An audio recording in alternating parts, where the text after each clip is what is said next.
semua, saya mau mengajak kita semua pada kesempatan pagi hari ini untuk merenungkan setiap firman Tuhan dalam setiap kehidupan saudara dan saya. Saudara bisa tulis seperti Ibu Rosita ya, saya terberkati lewat program refresh dan riset setiap pagi. Saudara yang terberkati, saudara bisa tulis di dalam kolom komentar seperti ini. Kalau bisa sampaikan dari alamat saudara atau kota saudara dari mana. Haleluya. Bapak Ibu, saudara-saudari yang dikasih oleh Tuhan, di dalam setiap kehidupan saudara, saya mau mengajak kita semua untuk merenungkan baik-baik. Pernahkah kalian membayangkan apa yang terjadi 5 menit setelah kalian menghembuskan nafas terakhir? Pernahkah kalian membayangkan apa yang terjadi 5 menit setelah kalian menghembuskan nafas terakhir? Bapak Ibu yang dikasih oleh Tuhan, mungkin dunia akan berputar. Ya, tetap akan terus berputar. Sekalipun Anda dan saya tiada. Telepon masih berdering. Media sosial masih ramai dengan setiap penggunanya. Email tetap masuk di dalam setiap kehidupan saudara. Orang bekerja tetap bekerja. Orang berbisnis tetap berbisnis. Tetapi bagi kalian, bagi kita semua yang mengalami kematian, segalanya berubah. Segalanya sudah berubah. Selama-lamanya Bapak Ibu Saudara yang dikasih oleh Tuhan. Dan tidak akan pernah sama lagi. Yesus berkata, akulah kebangkitan dan hidup. Di dalam Yohanes 11 ayat 25. Itu bukan sebagai teori teologi. Tetapi sebagai jangkar kepastian. Bahwa di tengah lautan ketidakpastian tentang kematian, Yesus mengatakan, akulah kebangkitan dan hidup. Saudara yang dikasih oleh Tuhan, beberapa tahun yang lalu, ada seorang pendeta memimpin pemakaman seorang ibu muda. Anaknya masih berusia 5 tahun bertanya, Pak Pendeta, Pak Gem, mama saya sekarang di mana? Kapan mama pulang? Saudara, pertanyaan-pertanyaan polos itu mengiris hati.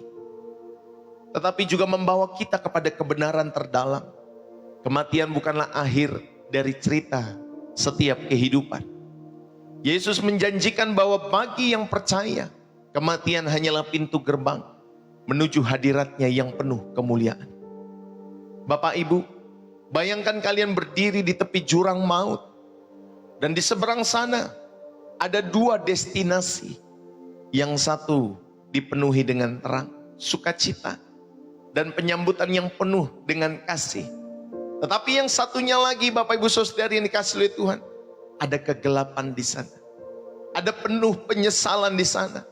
Ada terpisah selama-lamanya dari segala yang baik dalam setiap kehidupan saudara dan saya.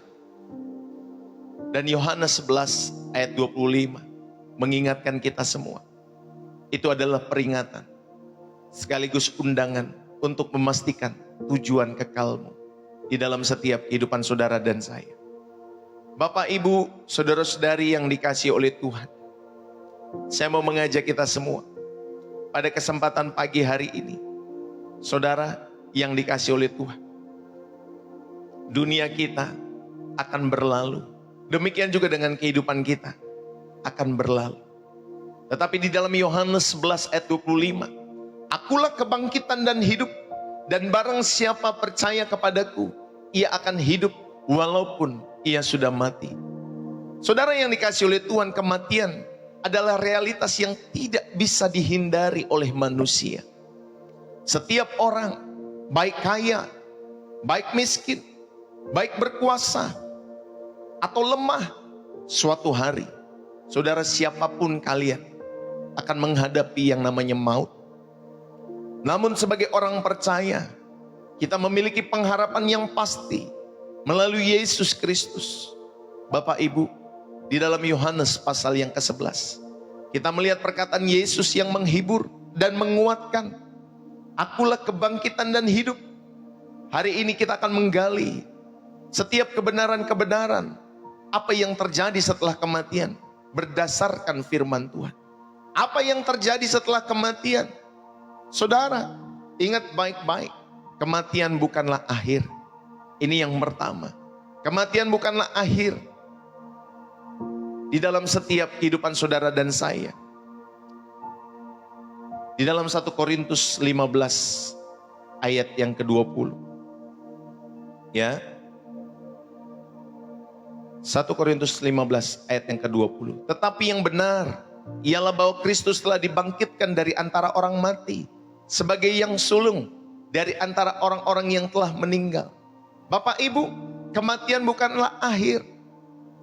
Karena Yesus telah menebus setiap dosa saudara dan dia telah bangkit pada hari yang ketiga.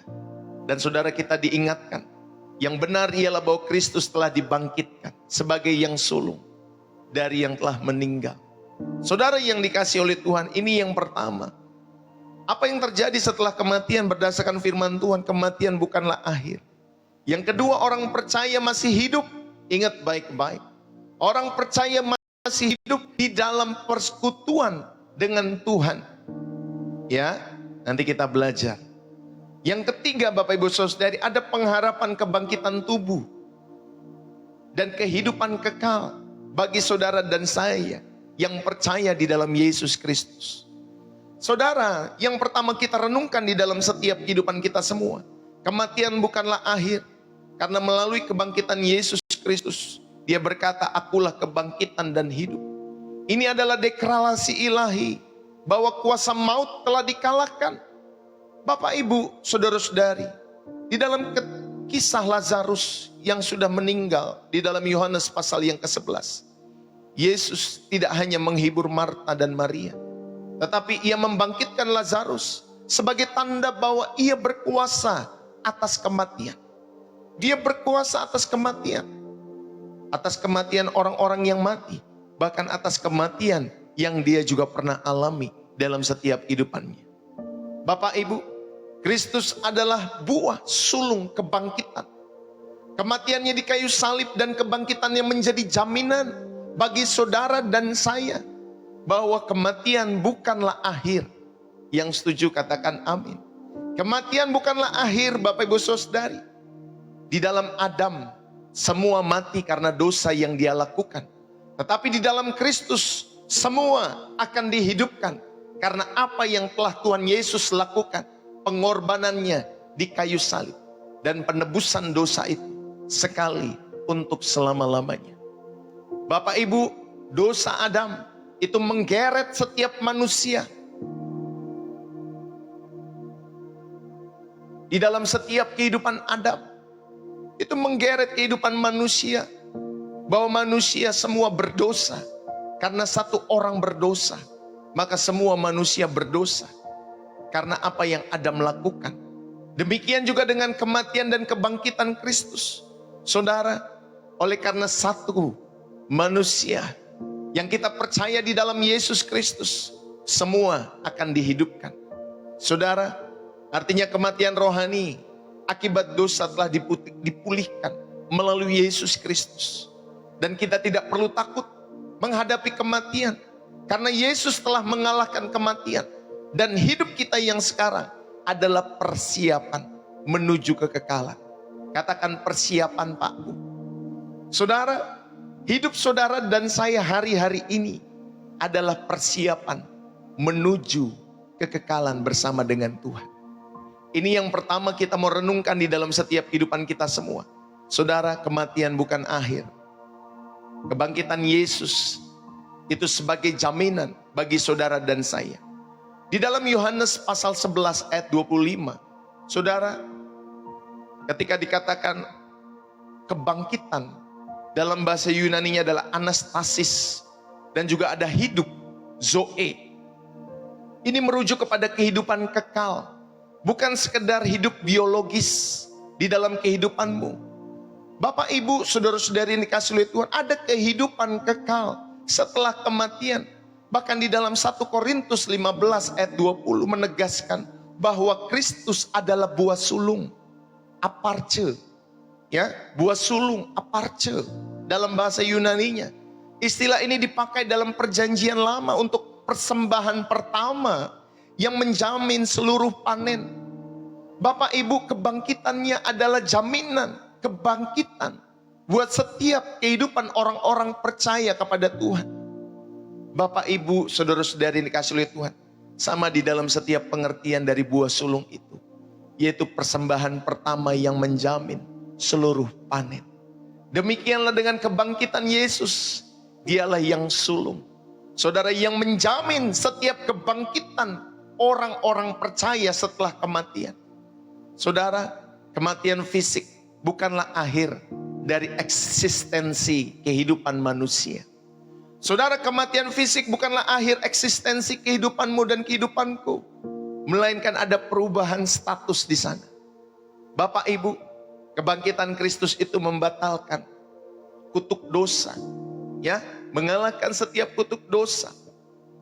Dalam Adam semua mati, tetapi dalam Kristus semua dihidupkan. Saudara yang dikasih oleh Tuhan, maka kita semua akan bebas dari ketakutan akan kematian.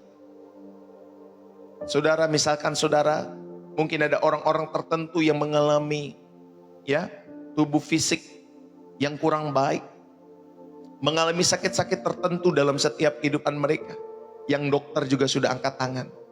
Ibu, Bapak, ini sudah makin mengganas setiap kanker dalam setiap tubuh Bapak atau Ibu. Tetapi karena saudara dan saya tahu bahwa hidupmu ada di dalam Tuhan, saudara akan tenang. Karena saudara yakin akan hari kebangkitan itu. Saudara gak akan gerasak gerusuk. Tetapi saudara mulai meyakinkan dirimu dan meyakinkan diriku bahwa setiap kehidupan kita semua, saudara, semua manusia akan mati. Apapun caranya. Mungkin ada yang lagi tertidur, lalu kemudian dia tidak bangun-bangun. Mungkin ada yang terkena penyakit, ya. Mungkin ada yang lagi jalan-jalan, dia tenggelam. Ada yang lagi naik pesawat, pesawatnya nggak sampai tempat tujuan. Ada yang mungkin lagi dalam perjalanan, naik kendaraan motor atau mobil, tabrakan dan lain sebagainya. Saudara, akhir kehidupan orang, tempat pembaringan terakhir orang, itu berbeda-beda dalam setiap kehidupan kita semua. Tetapi yang jelas Bapak Ibu Saudari, kita semua meyakini akan ada kebangkitan di dalam Yesus Kristus. Saudaraku yang dikasih oleh Tuhan, makanya saudara akan yakin, saudara tidak menjadi takut akan setiap kematian. Dan saudara tahu bahwa hidup saudara untuk persiapan, bahwa ada tujuan kekal, ada kehidupan kekal. Jika kebangkitan nyata, Bapak, Ibu, saudara-saudari, bagaimana kita menginvestasikan waktumu? Bagaimana kita menginvestasikan talentamu? Bagaimana saudara dan saya menginvestasikan hartamu untuk kerajaan Allah? Bapak, Ibu, saudara-saudari yang dikasih oleh Tuhan, mari kita renungkan dalam setiap kehidupan kita semua bahwa kematian bukanlah akhir. Amin. Yang kedua, saudara, kita belajar di dalam setiap kehidupan kita semua bahwa orang percaya yang masih hidup di dalam setiap persekutuan dengan Tuhan, ingat baik-baik, ya, Bapak, Ibu, saudara-saudari yang dikasih oleh Tuhan, apa yang terjadi setelah kematian. Dan ini mengingatkan yang pertama, kematian bukanlah akhir. Ya Bapak, Ibu, saudari. Yang kedua, orang percaya masih tetap hidup dalam persekutuan dengan Tuhan. Loh, kok bisa Pak Pendeta? Nah, itu kita belajar, makanya Bapak, Ibu, saudari. Ketika seorang penjahat di kayu salib bertobat, Yesus menjanjikan dalam setiap kehidupan penjahat itu, hari ini juga engkau akan ada bersama-sama dengan aku di dalam Firdaus. Di dalam Lukas pasal 23 ayat yang ke-43, Bapak, Ibu, saudari. Ini menunjukkan bahwa setelah kematian, jiwa orang percaya langsung berada di dalam hadirat Tuhan. Amin. Jiwa orang percaya langsung berada di dalam hadirat Tuhan. Saudara, di dalam 2 Korintus 5 ayat yang ke-8, lebih baik beralih dari tubuh ini untuk tinggal bersama dengan Tuhan, kata Paulus. Paulus menyatakan bahwa kematian bagi orang percaya adalah keuntungan. Hidup harus memberi buah, mati adalah keuntungan. Dalam setiap kehidupannya, saudara, kita diajak di dalam setiap hidup saudara, kematian itu bagi kita adalah keuntungan. Kenapa? Karena saudara dan saya percaya kepada Yesus. Dalam setiap kehidupan ini, Karena kita langsung akan bersekutu dengan Tuhan setelah saudara dan saya mengalami kematian. Saudara, orang percaya tidak mengalami soul sleep, ya, jiwa yang tertidur, penantian jiwa. Tetapi ada kesadaran penuh di dalam kemuliaan. Ada kesadaran penuh. Ya Bapak Ibu Saudari yang dikasih oleh Tuhan. Jika kalian percaya kepada Yesus, ingat baik-baik, kematian hanyalah pintu gerbang menuju kemuliaan kekal. Hidup ini sementara Pak. Tetapi kekekalan bersama Tuhan adalah kepastian. Amin Bapak Ibu Saudari. Ini yang kedua. Mari kita sama-sama renungkan di dalam setiap kehidupan kita semua. Lukas 23 ayat yang ke-43.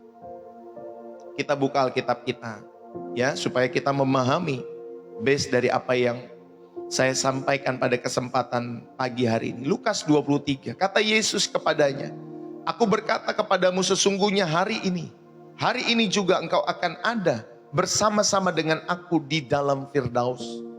Saudara yang dikasih oleh Tuhan, kata hari ini, semeron, ya, dalam bahasa Yunani-nya adalah semeron. Ini menegaskan bahwa jika penjahat yang bertobat itu langsung masuk Firdaus. Dalam bahasa aslinya paradeisos. Nah, istilah Persia untuk taman sorgawi.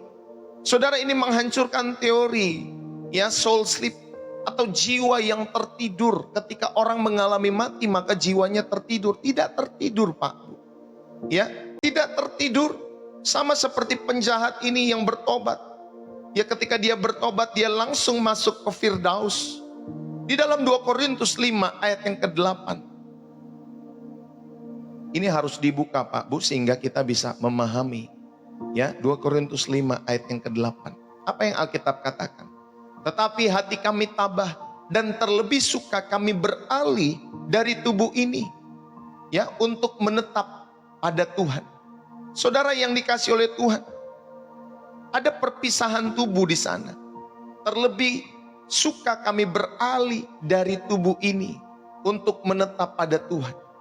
Ya, ada peralihan tubuh di sana, berpisah dari tubuh dan tinggal bersama dengan Tuhan. Dan ini menunjukkan, saudara, di dalam setiap kehidupan saudara dan saya, bahwa ada kesadaran penuh. Ada kesadaran penuh setelah kematian. Bapak, Ibu, saudara-saudari yang dikasih oleh Tuhan. Kematian adalah pemisahan jiwa dari tubuh. Tetapi jiwa orang-orang percaya langsung masuk ke dalam hadirat Allah. Nanti kita belajar ya Bapak Ibu Saudari. Nah, Firdaus adalah tempat untuk sementara atau tempat sementara untuk menuju langit yang baru dan bumi yang baru. Ingat ya Bapak Ibu Saudari, Firdaus di mana orang yang bertobat itu ketika dia percaya, ya orang yang di samping Yesus ketika mereka disalib atau dia disalib, Bapak Ibu Saudari yang dikasih oleh Tuhan. Tuhan Yesus sampaikan kepada orang itu bahwa hari ini juga jiwamu ya diselamatkan di dalam Firdaus. Ya Bapak Ibu Saudari yang dikasih oleh Tuhan, engkau ada bersama-sama dengan aku di Firdaus. Saudara yang dikasih oleh Tuhan, Firdaus adalah tempat sementara, bukan tujuan akhir, tetapi tempat sementara untuk saudara dan saya menuju langit yang baru dan bumi yang baru. Seperti yang tertulis di dalam Wahyu pasal 21 sampai 22. Saudara akan menemukan bagaimana Tuhan ya menyediakan langit yang baru dan bumi yang baru. Saudara yang dikasih oleh Tuhan, bagi setiap kalian semua yang pernah berduka, yang pernah ditinggal oleh orang-orang yang kalian kasihi di dalam setiap kehidupanmu, ingat baik-baik, ketika orang percaya meninggal, mereka pulang kepada Tuhan. Mungkin saudara tidak bertemu secara fisik lagi, ya, tetapi mereka berpulang kepada Tuhan. Saudara, jadi setiap kita semua, kalau ada anggota-anggota keluarga kita yang kehilangan keluarga, orang-orang terdekat, anak, mantu, ya, orang tua, dan lain sebagainya, kita tetap bersyukur karena kita yakin akan pertemuan kembali nanti di sorga dalam setiap kehidupan kita semua. Amin Bapak Ibu Saudari. Jika surga nyata, Bapak Ibu Saudari, mengapa kita sibuk? mengejar hal-hal duniawi dalam setiap kehidupan Bapak, Ibu, saudara-saudari yang dikasih oleh Tuhan. Saudara, inilah yang kedua, saudara diingatkan bahwa orang percaya masih hidup di dalam persekutuan dengan Tuhan. Ada lagi kisah Lazarus bersama orang kaya. Ketika mereka mati, Bapak Ibu saudari, ya, jiwa mereka nggak tertidur. Bahkan orang kaya itu ngomong sama Bapak Abraham, karena Lazarus ada di pangkuan Abraham. Bapak Abraham, tolonglah, masih ada orang-orang di rumah saya, ingatkan mereka. Ya Bapak Ibu saudari dikasih oleh Tuhan, lalu kemudian Abraham sampaikan, di dalam setiap kehidupan kita ada jurang yang jauh, ada pemisah yang jauh. Jadi kita tahu itu gambaran, Bapak Ibu saudari dikasih oleh Tuhan, dunia kematian. Yang satu mati, ya Bapak Ibu saudari, orang kaya itu di tempat yang tidak nyaman. Tidak nyaman Pak Bu. Kenapa? Karena memang hidupnya jauh daripada Tuhan. Hidupnya jauh dari persekutuan dengan Tuhan. Makanya Bapak Ibu saudari, saudara dan saya memilih, sampai kita nanti menanti di dalam setiap kehidupan kita semua ya, menuju langit baru dan bumi yang baru. Tetapi ada tempat penantian. Ada Hades yang nyaman, ya, Abraham bersama dengan Lazarus yang miskin itu ya Bapak Ibu saudari dikasih oleh Tuhan. Dan juga ada orang kaya, Hades yang tidak nyaman. Ada tempat penantian tapi tidak nyaman di sini. Ya Bapak Ibu saudari dikasih oleh Tuhan. Itu Alkitab yang sampaikan. Sehingga saudara tahu dalam kehidupanmu dan kehidupanku, tetapi jiwa masih tetap bisa bersekutu dengan Allah. Bapak Ibu saudara-saudari yang dikasih oleh Tuhan, jiwa masih masih ada, masih nyata. Ya Bapak Ibu saudari yang dikasih oleh Tuhan. Yang ketiga, kita belajar pengharapan kebangkitan tubuh dan hidup kekal. Di dalam 1 Tesalonika pasal yang keempat. Ya, 1 Tesalonika pasal yang keempat ayat yang ke-13. Saya bacakan buat saudara-saudari. Selanjutnya kami tidak mau saudara-saudara bahwa kamu tidak mengetahui tentang mereka yang meninggal, supaya kamu jangan berduka cita seperti orang-orang lain yang tidak mempunyai pengharapan. Karena jikalau kita percaya bahwa Yesus telah mati dan telah bangkit, maka kita percaya juga bahwa mereka yang telah meninggal di dalam Yesus akan dikumpulkan Allah. Ingat, dikumpulkan Allah bersama-sama dengan Dia. Ya Bapak Ibu saudari, maka kita percaya juga bahwa mereka yang telah meninggal di dalam Yesus, ingat baik-baik, mereka yang telah meninggal di dalam Yesus, garis bawahi, meninggal di dalam Yesus, akan dikumpulkan Allah bersama-sama dengan Dia. Saudara, ini kami katakan kepadamu dengan firman Tuhan.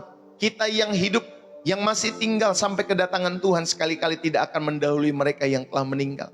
Sebab waktu tanda diberi, yaitu pada waktu penghulu malaikat berseru dan sangkakala Allah berbunyi, maka Tuhan sendiri akan turun dari sorga, dan mereka yang mati dalam Kristus akan lebih dahulu bangkit.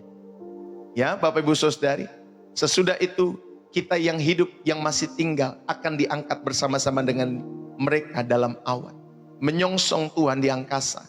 Demikianlah kita akan selama-lamanya bersama-sama dengan Tuhan. Karena itu, hiburkanlah seorang akan yang lain dengan perkataan-perkataan ini. Saudara yang dikasih oleh Tuhan, ada pengharapan kebangkitan tubuh dan hidup kekal. Alkitab tidak hanya berbicara tentang keadaan jiwa yang masih terbangun, ingat baik-baik.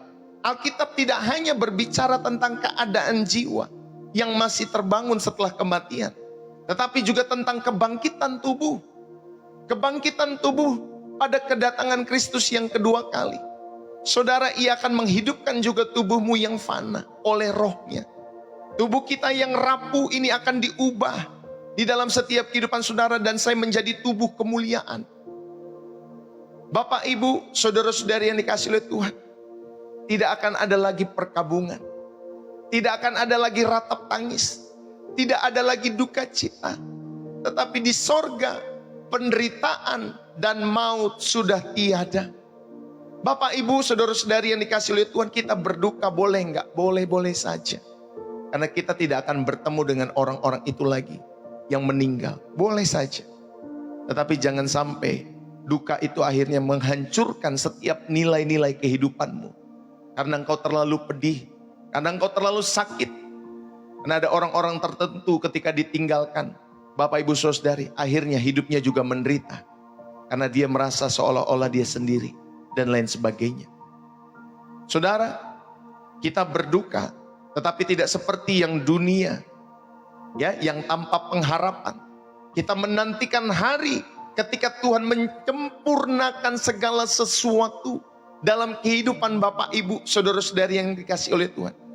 Inilah yang ketiga kita belajar, pengharapan kebangkitan tubuh dan hidup kekal. Dalam 1 Tesalonika 4 ayat 16 tadi, Bapak Ibu Saudari, Tuhan akan turun dari sorga. Berarti akan ada parousia, kedatangan Kristus yang kedua kali. Ingat ya Bapak Ibu Saudari, di dalam 1 Tesalonika 4, saudara akan menemukan bagaimana Tuhan Yesus akan turun dari surga. Parousia, hari kedatangan Kristus yang kedua kali dalam setiap kehidupan saudara. Dan ini Bapak Ibu Saudari adalah hari yang pasti. Hari yang pasti akan terjadi dalam setiap kehidupan manusia. Yang kedua, ketika saudara merenungkan di dalam 1 Tesalonika 4, saudara akan mendapati bahwa orang mati di dalam Kristus akan bangkit. Orang yang mati di dalam Kristus akan bangkit. Saudara, ada kebangkitan tubuh, bukan hanya roh saja. Ya Bapak Ibu Saudari dikasih oleh Tuhan, ada kebangkitan tubuh. Dan kita akan diangkat bersama-sama. Ada pengangkatan orang-orang percaya. Inilah yang kita nantikan di dalam setiap kehidupan saudara dan saya. Ketika parousia yang kedua kali, kedatangan Kristus yang kedua kali, saudara, kita rindu untuk diangkat bersama-sama dengan Dia. Saudara, Wahyu 21 ayat yang keempat, Allah akan menghapus segala air mata dalam setiap kehidupan saudara dan saya. Alangkah indahnya langit yang baru dan bumi yang baru yang Tuhan Yesus sediakan bagi kita semua yang mau percaya kepada pribadi Yesus Kristus. Saudara, akan ada pemulihan total dari setiap efek dosa setiap kehidupan manusia. Bapak Ibu, saudara-saudari yang dikasih oleh Tuhan, maka pada kesempatan pagi hari ini, saudara, tubuh kebangkitan itu bersifat nyata. Tetapi ingat baik-baik, walaupun dia bersifat nyata, tubuh fisik, tetapi dia mulia di dalam setiap kehidupan kita semua. Contohnya tubuh Tuhan Yesus setelah kebangkitan, masih bisa makan Pak Bu, tetapi juga melintasi ruang dan waktu. Wah saudara, indah sekali kalau kita membayangkan ya di dalam setiap kehidupan kita semua. Makan, berarti masih ada metabolisme tubuh Bapak Ibu Saudari dalam tubuh yang kita kenakan. Ini clue saja saya sampaikan supaya saudara memahami.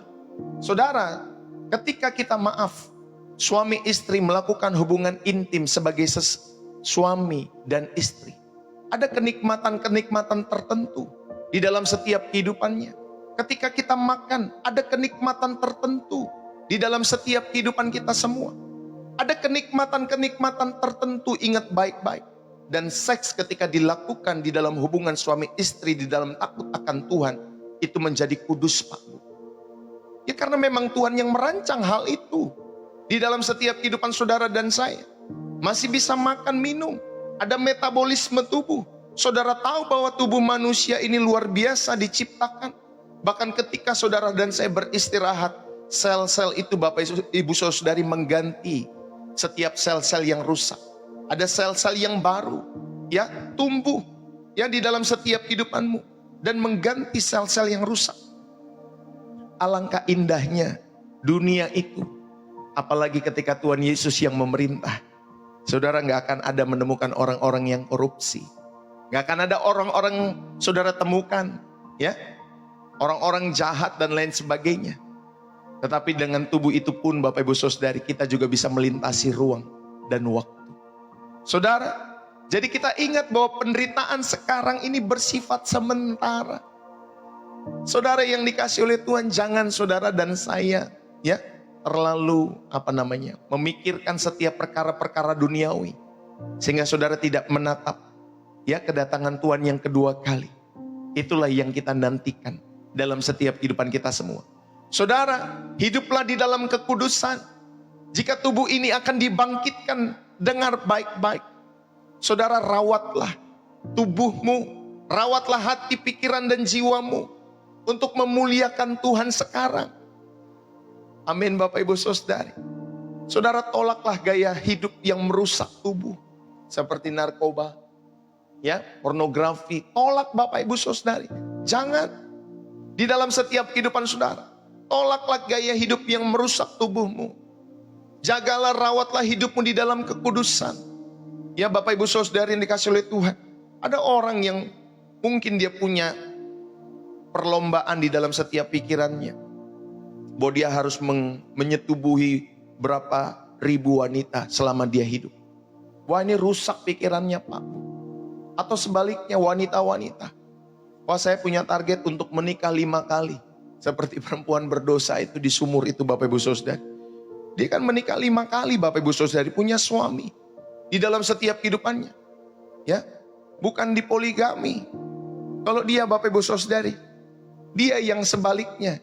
Biasanya kan laki-laki kan yang mempoligami, tetapi wanita itu, ya Bapak Ibu Saudari, ketika bertemu dengan Yesus di sumur, dia sendiri yang menyatakan apa yang menjadi perkataan Tuhan Yesus itu benar, bahwa dia sudah mempunyai 5 suami. Wah Bapak Ibu Saudari, ingat baik-baik dalam setiap kehidupan kita semua. Rawatlah tubuhmu, hiduplah di dalam kekudusan dalam setiap hidup saudara. Kabarkanlah pengharapan ini kepada yang belum percaya, supaya saudara sadar di dalam Kristus kita semua akan dibangkitkan pada hari kedatangan Dia yang kedua kali. Bapak Ibu, sedikit saya mau mengajak saudara untuk merenungkan kisah ya orang kaya dan Lazarus si miskin di dalam Lukas pasal 16 ayat 19 sampai 21. Saudara, ada orang kaya di sana. Ya. Orang kaya di sana. Dia bergegas, dia memiliki kain ungu, kain lenan. Ya, ini simbol kemewahan. Ya, ungu itu warna kerajaan biasanya Bapak Ibu Saudari. Di dalam Keluaran 28 ayat 5 itu simbol-simbol mengenai orang kaya ini. Ya, bagaimana hidupnya mewah. Terus kemudian kain lenan, ini pakaian-pakaian imam. Dan hanya orang-orang tertentu saja yang bisa memakainya. Dan orang kaya ini bersuka setiap hari. Saudara, dia hidup selain dari kemewahan atau dalam kemewahan, dia hidup juga di dalam kemabukan. Ya, kemabukan dalam moralnya, dia mabuk. Karena dia bersukaria tiap hari. Sedangkan ada, ya Bapak Ibu Saudari, di depan rumahnya seorang Lazarus. Ya Bapak Ibu Saudari yang dikasih oleh Tuhan, atau dalam bahasa Yunani-nya adalah Eleazar. Allah yang menolong artinya. Ironi Bapak Ibu Saudari, karena tak ada yang menolongnya. Orang kaya yang hidup kaya tetapi tidak menolong Lazarus, yang setiap hari dia lewati Lazarus itu. Saudara, Lazarus itu diletakkan dekat pintu orang kaya. Itu sengaja ditempatkan, tetapi diabaikan. Diabaikan oleh si kaya itu. Bahkan sampai anjing menjilat lukanya. Itu tanda kehinaan.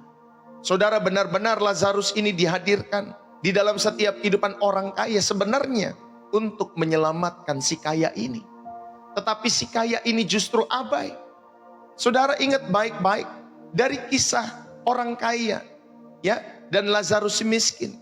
Yang pertama kita mendapati, saudara, kekayaan itu sebenarnya bukan dosa. Tetapi saudara, ketidakpedulian saudara terhadap penderitaan sesama itu. Itulah yang menjadi pemberontakan terhadap hukum kasih di dalam setiap hidup saudara. Saudara tidak peduli masa bodoh. Ya, makanya saudara, kalau kita belajar dalam kehidupan kita, seringkali juga kita akan menemukan Lazarus kecil dalam setiap kehidupan saudara. Tangan-tangan kecil yang harus saudara bela, yang saudara harus rawat dalam setiap kehidupan saudara. Itu Tuhan hadirkan. Ya. Untuk apa? Untuk saudara menolong. Untuk saudara tidak abai di dalam setiap kehidupan kita semua. Untuk saudara dan saya peduli terhadap penderitaan sesama. Ya Bapak Ibu Saudari yang dikasih oleh Tuhan. Ini yang pertama kita renungkan. Yang kedua, ada kematian dan pembalikan nasib. Ya Bapak Ibu Saudari, Lazarus itu dibawa. Ya, dibawa oleh malaikat ke pangkuan Abraham. Ya di dalam bahasa Yunaninya kolpos Abraham. Ya kolpos Abraham. Ya tempat kehormatan dalam perjamuan surgawi. Ini simbol keselamatan. Bahwa Lazarus si miskin yang dihina atau memiliki kehidupan yang hina di depan orang kaya itu. Tetapi justru dia mendapatkan kehormatan dalam perjamuan surgawi. Dia duduk di dalam pangkuan Abraham. Ini simbol keselamatan. Saudara, Lazarus dibawa malaikat ke pangkuan Abraham. Sedangkan orang kaya dikubur di alam maut. Ya, alam maut dalam bahasa Yunaninya adalah Hades. Tempat sementara bagi orang mati sebelum penghakiman terakhir. Jadi Lazarus dibawa ke Hades yang nyaman. Sedangkan si kaya ini dibawa Hades yang tidak nyaman. Sama-sama tempat sementara, Pak, Bu. Ya, ingat baik-baik, sama-sama tempat sementara. Jadi kemana itu orang yang di samping Tuhan Yesus ketika dia sampai kepada Firdaus? Ke sini, Pak, Bu. Ke sini. Hades yang nyaman ini. Ya, Bapak Ibu Saudari, karena nanti langit baru dan bumi yang baru semua akan masuk ke dalam tahta pengadilan Kristus. Semua baik yang mati, baik yang hidup akan apa, Bapak Ibu Saudari? Akan diadili di tahta pengadilan Kristus yang adil. Dan CCTV itu tidak mati, tidak diedit-edit, Pak, Bu. 24 jam. Bapak Ibu Saudara-saudari yang dikasih oleh Tuhan, akan nyata setiap perbuatan-perbuatan kita, apakah berkenan di hadapan Allah atau tidak. Saudara, tetapi doa saya, kita semua ada di dalam tempat kehormatan, dalam perjamuan surgawi itu. Amin, Bapak Ibu Saudara. Kita semua ada di dalam Hades yang nyaman. Saudara, kematian ini mengungkap bahwa realitas spiritual yang tersembunyi. Bahwa nasib kekal kita ditentukan oleh pilihan-pilihan selama saudara dan saya hidup di dunia ini. Ada pilihan-pilihan yang kita ambil selama kita hidup di dunia ini. Jadi hati-hati setiap pilihan-pilihan yang kau ambil setiap hari. Gak boleh sembarangan, Pak, Bu. Amin. Karena nasib kekalmu nanti ditentukan oleh pilihan-pilihanmu hari ini. Jadi jangan sampai kita salah memilih. Bahkan keputusan-keputusan kecil. Kecil saja. Ya, saudara memberi makan orang-orang di sekitarmu. Itu keputusan kecil. Saudara berbagi telur, berbagi beras. Saudara berbagi ini, berbagi itu. Menyekolahkan anak-anak yang tidak mampu. Mendukung pekerjaan Tuhan dan lain sebagainya. Saudara, keputusan-keputusan kita semua, pilihan-pilihan yang kita ambil, itu menentukan nasib kekal saudara dan saya.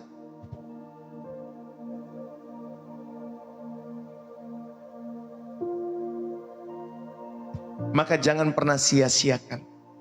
Jangan pernah sia-siakan setiap kesempatan yang Tuhan berikan dalam setiap kehidupan saudara. Amin. Dan yang ketiga mengenai kisah Lazarus dan si kaya ini, Bapak Ibu Saudara yang dikasih oleh Tuhan. Ya.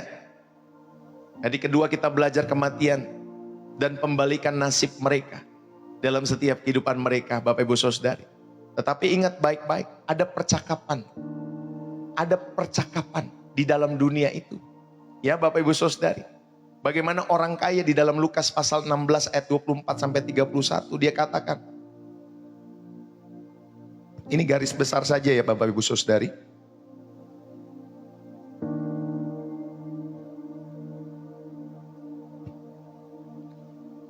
Dia katakan demikian, air ya di ujung jarimu. Saudara yang dikasih oleh Tuhan, dia minta air. Di dalam setiap kehidupannya. Ini tempat sengsara yang ekstrim. Bagaimana orang kaya itu kehausan, dia memerlukan air. Ya Bapak Ibu Saudara, ini tempat sengsara yang ekstrim.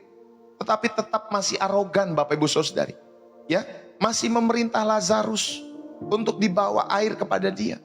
Bapak Ibu, justru di dalam setiap kehidupan kita semua kita tahu. Aku bersukaria sekarang. Ya, sekarang engkau menderita. Sekarang Lazarus itu bersukaria bersama Abraham. Tapi sekarang engkau menderita. Ini pengakuan implisit dari dosa ketidakadilan. Kalau ada ketidakadilan di dalam dunia ini, Bapak Ibu Saudari, siap-siaplah engkau yang berlaku tidak adil. Justru akan menderita nanti di alam sana, Bapak Ibu Saudari. Dan orang-orang yang mendapatkan ketidakadilan di dunia ini, justru mereka akan bersuka cita. Karena apa? Karena Tuhan yang membela mereka.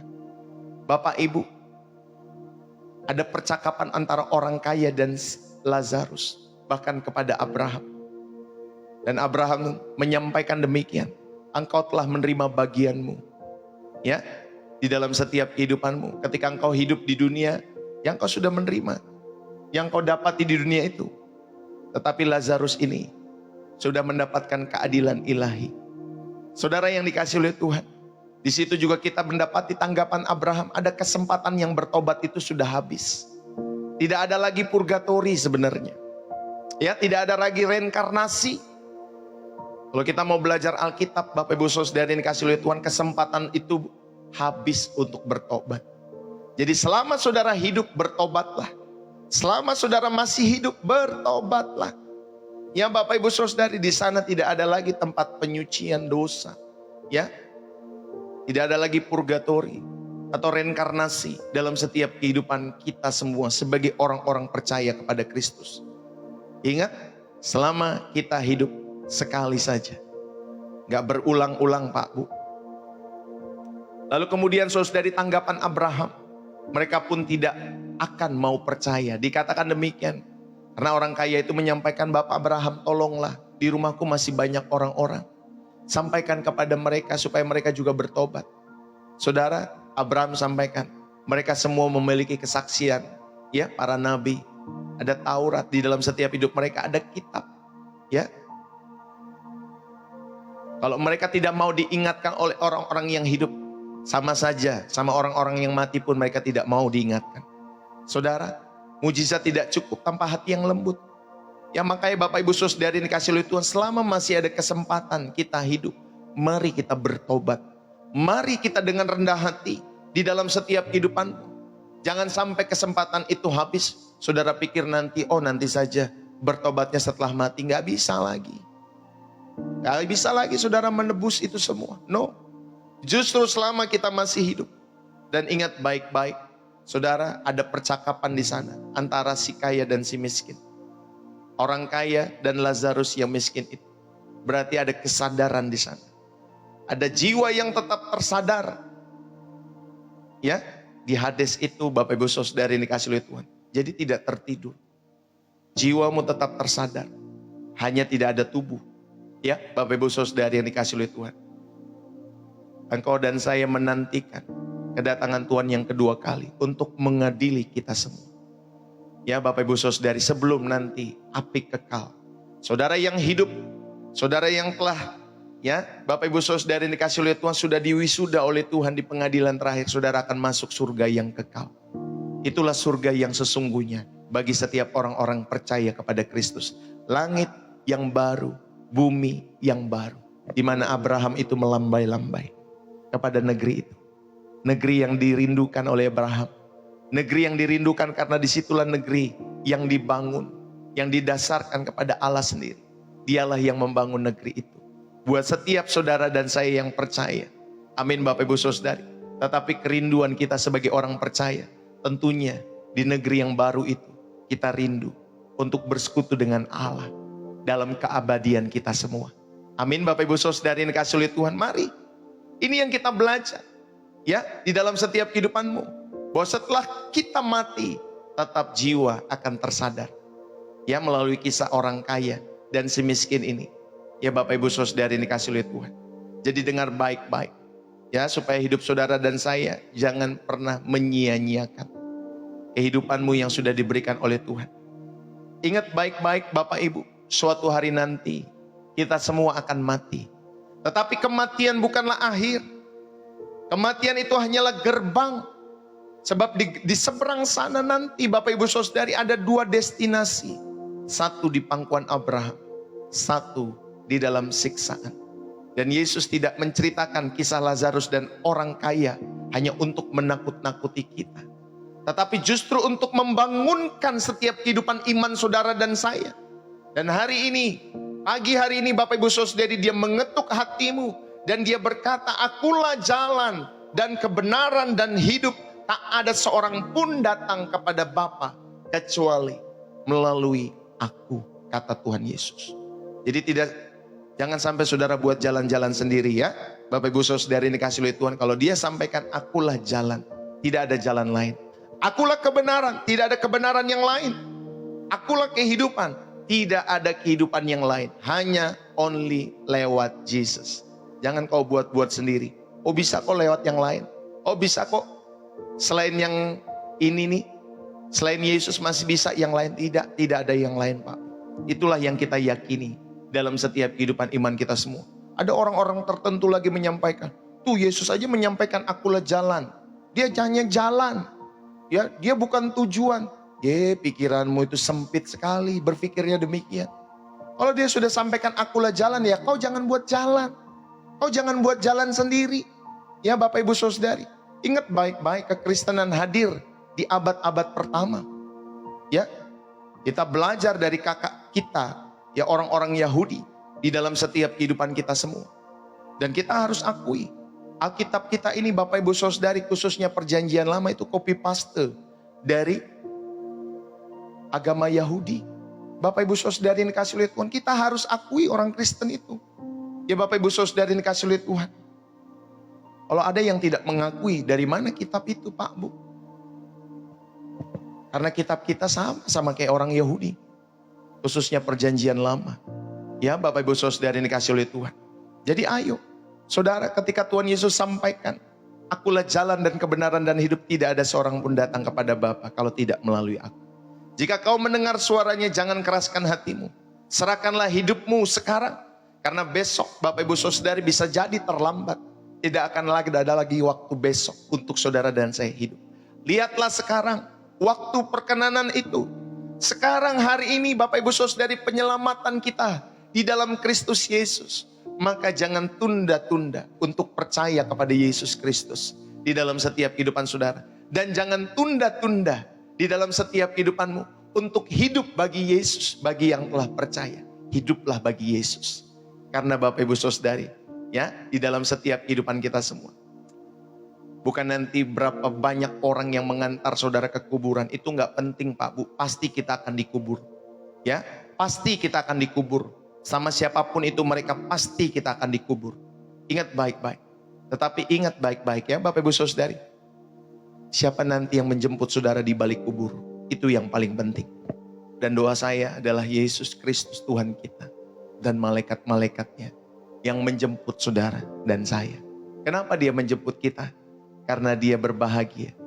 Karena dia berkenan atas setiap kehidupan kita semua yang kita jalani setiap hari. Amin Bapak Ibu Saudari. Tapi kalau kita yang menjemput, justru sebaliknya, kuasa-kuasa gelap dan lain sebagainya, malaikat-malaikat kegelapan, Bapak Ibu Saudari, yang jatuh, saudara, maka tidak ada lagi kesempatan. Maka selama kita hidup, mari, saya mau mengajak kita semua, ayo kita berdoa dalam hadirat Tuhan. Bapa di surga, terima kasih. Kami mengucap syukur selama kami hidup. Kami mau memberikan hidup kami untuk memuliakan nama-Mu. Hari ini kami sudah mendengar suara-Mu. Kami diingatkan bahwa hidup ini hanya sementara Tuhan. Tetapi ada kekekalan yang menanti setiap kehidupan kami semua. Bukalah mata kami ya Tuhan, untuk melihat Lazarus di sekitar kami, yang lapar, yang terluka, oh Tuhan, yang terbuang di dalam hidup mereka, yang membutuhkan pertolongan dalam setiap hidup kami. Sehingga kami tidak abai. Apapun kondisi ekonomi kami semua, kami percaya kami memiliki Lazarus kecil itu untuk kami tolong. Tuhan, mampukan kami.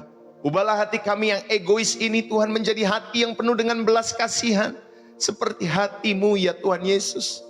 Bagi yang belum menerima Yesus, aku berdoa hari ini, biarlah mereka boleh berkata, Tuhan, aku percaya, aku mau Engkau menjadi juru selamat dan raja di dalam hidupku. Di dalam nama Yesus, sentuh hati mereka Roh Kudus. Bagi yang sudah percaya, kuatkanlah setiap kami ya Tuhan, untuk hidup dengan tujuan kekal. Tidak lagi untuk diri sendiri, tetapi untuk kemuliaan nama-Mu. Ingatkan kami ya Bapa, bahwa dunia ini dan keinginannya akan berlalu. Tetapi orang-orang yang melakukan kehendak Allah tetap hidup untuk selama-lamanya. Di dalam nama Yesus yang telah mengalahkan maut, kami berdoa, bahkan yang telah menyelamatkan hidup kami. Di dalam nama Tuhan Yesus Kristus, kami sampaikan doa kami kepada Bapa kami yang di sorga. Terima kasih, Roh Kudus, tuntunlah hati ini, setiap pikiran kami, setiap tindak perbuatan kami semua, agar selaras dengan apa yang menjadi kerinduan Tuhan Yesus dalam kehidupan kami. Terima kasih buat pagi hari, berkatilah setiap kami, diberkatilah keluarga kami, diberkatilah setiap pekerjaan usaha kami, diberkatilah setiap kehidupan pribadi lepas pribadi kami semua, dengan berkat-berkat jasmani terlebih rohani dalam setiap kehidupan kita semua. Diberkatilah dengan kekuatan, kesehatan, hikmat yang baru terus mengalir, pemeliharaan surga, penyediaan Allah yang selalu menyertai kehidupan saudara dan saya. Dan jalan-jalan berkat selalu terbuka, karena kita semua orang-orang yang terus menjadi orang-orang yang dapat dipercaya oleh Tuhan. Sehingga Tuhan terus mempercayakan lebih lagi, lebih besar lagi untuk kita boleh mengemban setiap tugas, setiap pelayanan yang Tuhan percayakan. Untuk hidup saudara dan saya menjadi berkat. Yang sakit boleh disembuhkan, yang berbeban berat Tuhan berikan kelegaan, yang memiliki mental terganggu, Roh Kudus yang menjamah pagi hari ini, sehingga setiap kami semua boleh dipenuhi di dalam sukacita surga. Terima kasih Bapa. Biarlah di dalam nama Tuhan Yesus Kristus kami berdoa dan mengucap syukur. Rahmatilah hari kami sepanjang hari ini. Dalam namamu, haleluya, amin. Puji Tuhan.